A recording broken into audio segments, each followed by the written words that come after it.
Vargas, fui profesor en la prepa popular y también tengo la idea fundamental de que, como decía un filósofo del siglo XIX, el derecho lo ejercen los que tienen el poder. Nosotros, como nuevo poder, como el poder del pueblo, tenemos el derecho de modificar y de establecer las leyes como lo necesitamos. La reforma al Poder Judicial sí, se debe de hacer desde la cuestión de la Constitución, pero al mismo tiempo ese poder que debe de elegir a los jueces también debe de ser bajo una cuestión de democracia participativa, porque si no los jueces se vuelven a corromper y vuelven a degenerar la cuestión de la transformación del Poder Judicial. Si tan solo las lecturas que luego hace uno nos dan esa idea de que los procesos como los llevan los jueces desde los de abajo hasta los de la Suprema Corte son jueces y juicios que se van retardando y los procesos son muy largos. Precisamente por eso la mayoría de la gente del pueblo teme enfrentarse a un juicio porque se les va la vida en ello. Entonces sí debemos de hacer la reforma para que también los jueces no ganen esos salarios o esos sueldos estratosféricos que es una cuestión que a la gente le perjudica. Entonces sí debemos de apoyar y creer que esta cuestión de la elección de los jueces y la modificación y la reforma tanto constitucional y a las leyes del Poder Judicial se debe de hacer. Sí. Gracias. Hola, buenas tardes a todos. Soy Rosario Sandoval y bueno, voy a tratar de explicar un poquito de cómo yo veo esta situación. Primero me doy cuenta de cómo está nuestra sociedad y lo que está pasando con el Poder Judicial. Me puse a pensar incluso que el Poder Judicial es quien tiene la última palabra cuando hay algún acto del Ejecutivo, cuando hay un acto del Legislativo, pero ¿qué pasa cuando hay un acto del Poder Judicial? Pensé, bueno, pues está el Consejo de la Judicatura, que se supone que es quien pone orden, pero con toda esta problemática nos damos cuenta que el Consejo de la Judicatura pues finalmente ni puso orden porque hay al interior nepotismo, por el exceso de los salarios de los funcionarios y porque efectivamente, como lo han dicho varias voces aquí en este foro, no hay una justicia pronta, expedita e imparcial. Entonces pensé en alguna posible solución y también va una pregunta para los expositores. ¿Cuál sería la pertinencia de impulsar desde estos movimientos sociales la resolución a través de los métodos alternos de solución de conflictos en la sede administrativa? Porque tenemos a nivel internacional el derecho de acceso a la justicia, pero ¿cómo lo voy a hacer valer si la persona que me debe garantizar mis derechos está en paro? Yo creo que están ellos confundiendo el tema de la independencia judicial, que tiene que ver más con los principios con los que ellos deben actuar para resolver un caso que es conforme a la lógica y la máxima experiencia, y están pensando en que el elegir jueces a través del voto popular inciden en la decisión final en cómo aplican el criterio para resolver los problemas. Estamos en un error. No confundir el tema administrativo con la independencia judicial. Ahora, dado que ellos están en esa tremenda confusión, dado que no vamos a tener a quién acudir, la Suprema Corte hace días dijo, estos son los asuntos urgentes que se van a trabajar, y de repente nos amanecemos con una suspensión que le impide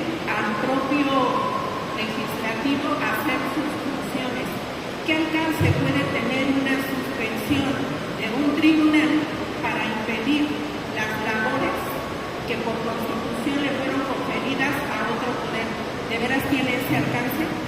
Entonces, nosotros como ciudadanos, ¿qué poder tenemos? Precisamente se me ocurre acudir a la Comisión Interamericana y pedir una medida como medida urgente, un cese al paro de labores del Poder Judicial y argumentar el tema de la violación al voto público porque nos vulnera el derecho de acceso a la justicia. Ahora bien, pensé en cómo poder llevar la injusticiabilidad. La Suprema Corte me dice, estos son los asuntos urgentes. Entonces se supone que el juez federal que falló esa suspensión para que sesione la Cámara, ¿quién entonces le dijo que ese asunto era importante? Ahora, por la relevancia del asunto por ley, se supone que lo debe atraer la Suprema Corte de Justicia. Entonces, si ahorita ya tengo un paro generalizado, ¿quién me va a dar la justicia? Tengo un centro de métodos alternos a solución de conflictos que está en sede judicial, pero si el Poder Judicial no está, entonces yo creo que se tienen que impulsar desde los movimientos sociales. ¿Qué pasaría entonces si hacemos todos una acción colectiva a nivel internacional en la Comisión Interamericana y pedimos a los jueces interamericanos que le exijan al Poder Judicial que cesen este paro ilegal, inconstitucional e inconvencional de labores? Y pues mi propuesta es gestionar, aprender a través de los métodos alternos y enseñar a toda la población a gestionar los conflictos de otra manera. Eso nos haría una sociedad un poco más pacífica.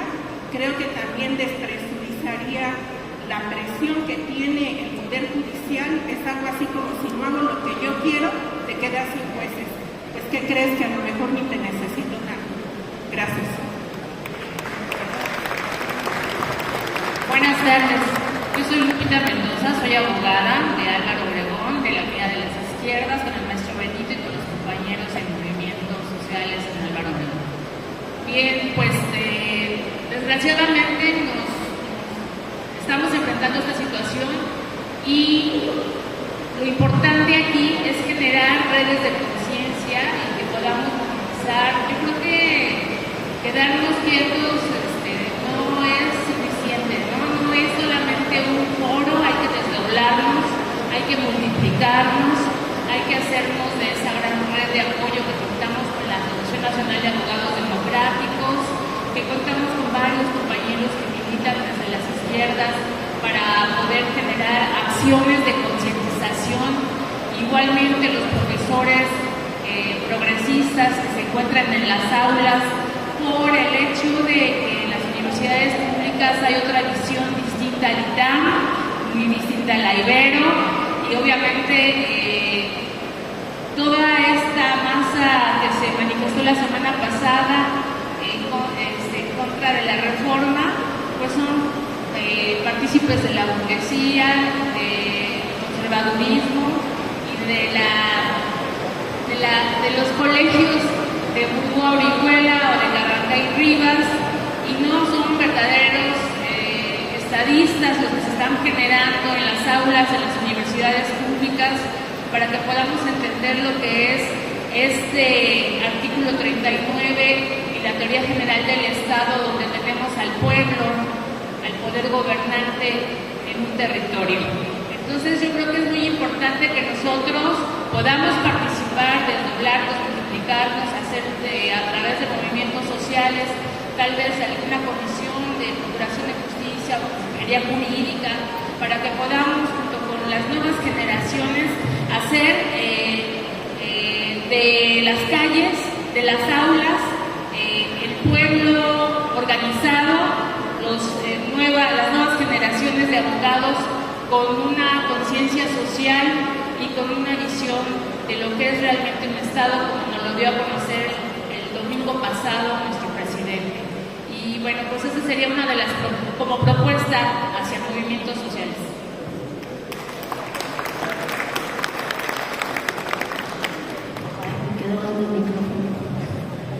Hola, buenas tardes a todos. Soy Marcela Plata, de la Alcaldía de Tláhuac. Bueno, pues hay muchas propuestas. Agradezco a las personas que nos antecedieron, porque las propuestas no hay ninguna que sea importante. Decían por ahí que qué importancia tenía o qué elementos teníamos nosotros aquí como ciudadanos poder participar. Tenemos la ley de participación ciudadana donde podemos ir a una consulta popular, a un plebiscito y a una asamblea. Tenemos la herramienta necesaria a través de los copacos que podamos participar y se les den los órganos que necesita esta ciudadanía. Tenemos las agallas de decirle a la Suprema Corte de Justicia que no se rebele contra el pueblo, porque el pueblo los manda, el pueblo los quita, y que además nosotros tenemos que decirles que todos nuestros empleados están para favorecer al pueblo y no para servirse del pueblo. El día que nosotros entendamos que hay momentos de escribir la historia, pero también hay momentos de ser parte de esta historia. Muchas gracias a todos los que me antecedieron. No les puedo decir más porque ya lo dijeron todo. Hasta pronto.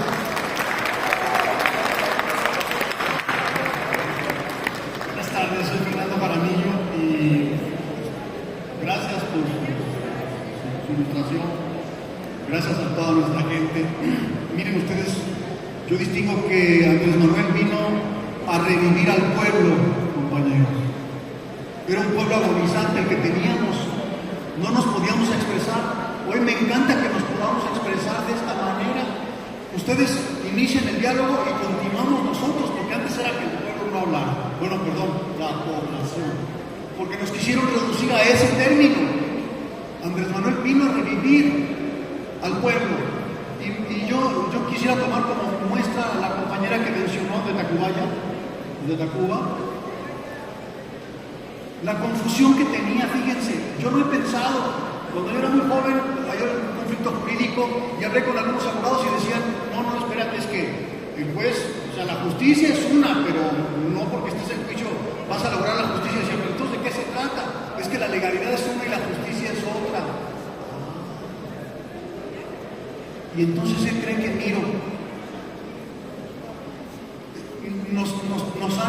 nos tienen confundidos desde que se le puso ese nombre a la Suprema Corte. La Suprema Corte de Justicia, falso completamente. La justicia es un mito griego, que es una mujer que tiene los ojos vendados y tiene en su mano una balanza. Entonces, la intención es alcanzar la justicia a través de la legalidad. Por lo tanto, es la Suprema Corte de la legalidad. ¿Cómo alcanzamos la justicia en un juicio? Pues ahí, en el enfrentamiento se procura la justicia. Y quisiera aquí mezclar un término. Hace un rato decía una compañera aquí, que decía, ¿y qué poder tenemos nosotros? ¿Y saben? Un concepto que le escuché a Clara Brugada. Nosotros, el pueblo, esta comunicación, esta movilización, es el cuarto poder. Es el cuarto nivel de poder. Nosotros podemos lograr la justicia.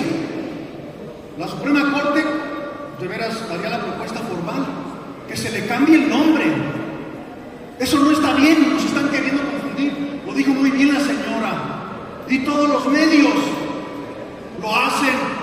No es la Suprema Corte de Justicia como Lorenzo Córdoba, cuando se quería investir la democracia, como si él fuera la democracia encarnada. Falso completamente, compañeras y compañeros. La Suprema Corte no es de justicia. Bueno, ya lo dice el presidente, es de injusticia. Nada más que el término necesitamos cambiarlo. No puede seguir ese término. Y bueno, pues allí lo dejo, el tema de cómo logramos la justicia con el cuarto nivel de poder, que somos la población, todos los que trabajamos aquí abajo. Y por último, nada más hago esta petición. Es cierto que es un exceso, los jueces no alcanzan a atender todo el trabajo que hay. Creo que sí se tiene que multiplicar el presupuesto ya una vez hecha la reforma, para que se haga, pues quizá lo doble de lo que tenemos en trabajo judicial, para que verdaderamente haya una justicia pronta y expedita. Gracias, compañeras y compañeros.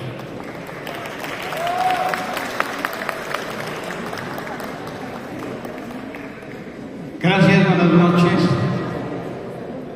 Mi nombre es Edgar Álvarez, soy abogado, soy comerciante de la y hoy me siento muy contento de escuchar las palabras de ustedes, Federico, compañero, Reyo, pero quiero hacer una reflexión.